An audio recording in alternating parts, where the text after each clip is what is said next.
Hey everyone, it's Lisa from the blog farmhouseonboone.com, and today I'm going to share my Christmas decorating tips with you.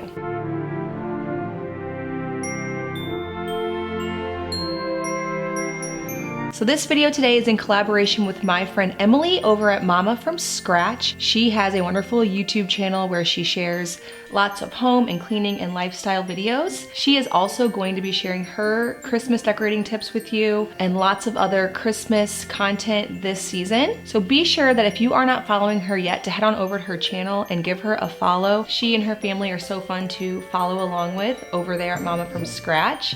And after you watch this video, make sure to go watch her decorating tips as well. You'll have to pardon me, I am holding my baby just below this shot. I find that every time I'm ready to record a video, one of the kids needs me. My husband just took the other kids out of the house and then he woke up, so this is happening regardless. So if you followed along, you know that we just moved into an 1890s farmhouse in January. So this is our first Christmas here in our new home. And what that means is we are not actually ready to decorate for Christmas because our kitchen is under construction. We don't have cabinets, we don't have a sink, but I still wanted to bring some holiday cheer into this home. My kids look forward to decorating for Christmas every year, and so I didn't want to not do it just because of the circumstances of our home not being finished. So I decided instead to just decorate the rooms that are ready. So my first tip is to add cozy fabrics and textures like flannel, wool, grain sack, velvet, and clay. I brought it into my home with pillows and blankets. I have a handmade flannel blanket that is actually going to be in my upcoming book that comes out on February 1st. And it's sitting on the back of our wingback chair just to make it more cozy for the season. I also have a sweater pillow that I made from an old sweater and shared on here recently, and then a couple more knit pillows and blankets just to make it warm and cozy. Now I also did bring in the clay element. A friend made these clay trees. I absolutely love them. She does sell online. I'm gonna leave links in the description below for all the sources. She actually teaches my kids pottery, and we've watched this whole process from making the trees with the clay to firing it in her kiln and glazing it. It's so fun. Tip number 2 is to bring in something handmade for a meaningful and personal touch. So one example of that in our home this year is last year when we first moved into this house, which was actually earlier this year. It was winter time and we had a huge snow, and I took pictures of our barn and silo and the little cottage on our property all covered in snow. And so I put those in some little frames and made ornaments to bring kind of a personal touch. You could also, of course, add some handmade ornaments with your kids at Christmas time or just something meaningful.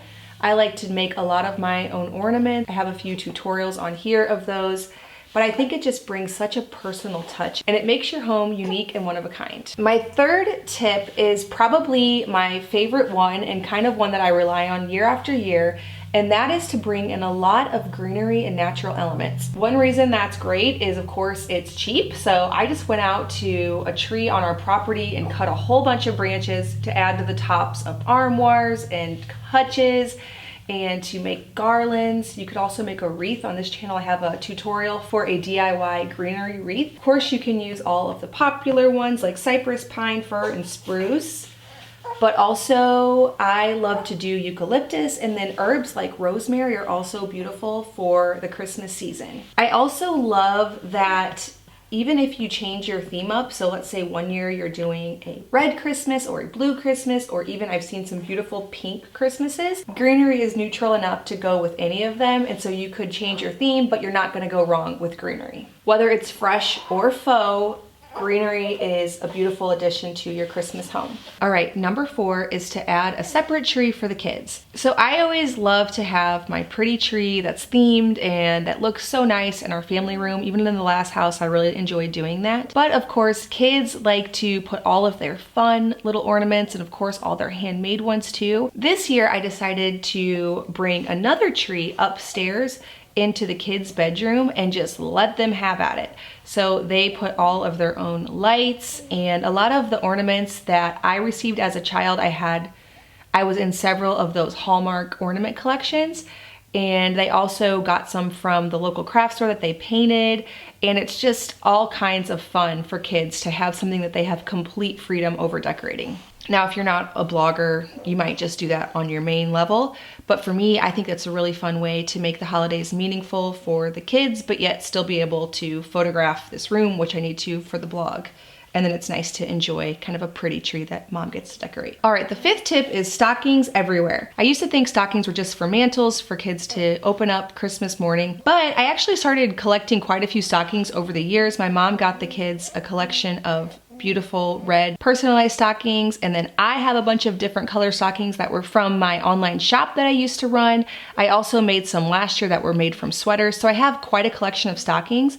And so this year I started hanging them in a few other places, like on knobs of a pie safe, on hutches. They're also really pretty on the end of a bed, on the front porch. They're pretty just about everywhere. If you have any really small stockings for any reason, or you make some really small stockings, I've seen those be really pretty as ornaments on a tree. They're just festive to put all over the place.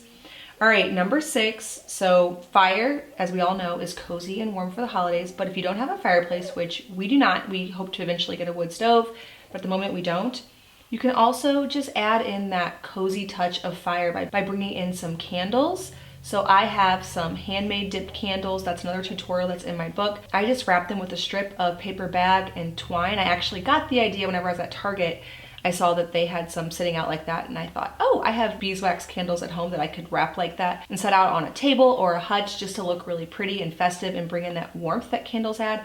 I also brought in some candles on some brass taper candle stands that I got from an antique shop. And then I added some pieces of firewood to a wooden crate near the entryway just to also kind of give that cozy feeling of fire. My 7th tip is to keep it small and simple. So no matter what stage of life you're in, what your living situation is, like I mentioned to you, our house isn't done, and so this place doesn't really feel like a place that's ready to decorate, but you still can bring cozy touches, even if it's just to one room with a little bit of greenery and some candles, and just have that special ambiance that is so wonderful during the Christmas season. The 8th tip, like I said, I have 10, this is getting long, is to wrap gifts early. So if you have the opportunity to go Christmas shopping early, I suggest wrapping the presents and then putting them around your house. Even if it's not underneath the tree, I like to add a little package just as part of the decor on top of a hutch or a pie safe or anywhere where you need a little something extra and you don't have any trinkets laying around. That makes a really pretty little addition to the decor. Just don't forget to get it out on Christmas morning. I put one on top of our pie safe and just added a little ribbon and a bell, and then now it's a nice little center focal piece. My 9th tip is lights everywhere. I love the twinkling lights of Christmas time. It gets dark super early, obviously everywhere now that daylight savings time has ended. It gets dark before 5 o'clock, and one thing that is a consolation for that is that it's Christmas time and we can light up all the lights and the house just looks so cozy. So anywhere you can add some nice Christmas lights, do so. Number 10 is to turn on Christmas music and make it a family affair. We blasted some Christmas music all day long and we really just enjoyed decorating. My kids went out and helped to collect some greenery from outside. They decorated their own tree, and it's something that I know they'll remember forever. Me personally, when I was a kid, my mom had boxes of Christmas decor, and she had all these certain things that went in spots on, you know, the mantle and in the hutch, and we would swap out all of her normal decor and put up the Christmas decor and decorate the tree, and it was just the most fun thing. We looked forward to it forever. And so I know that that's a tradition that my kids will love, and I just try to remember how I felt about it as a kid and to make sure to give them that same experience, even though as an adult it's still fun, but obviously not near as exciting as it is for a kid, and I try to remember that. All right, well, thanks so much for following along with these 10 decorating tips for Christmas. If you came over from Emily's channel, thank you so much. I hope that you'll hit that subscribe button. I make 2 new videos every week on food from scratch, natural living in a handmade home. If you have not been over to check out Emily's video, go ahead over and do that and see what her tips are for decorating for Christmas. Thank you so much for stopping by the farmhouse.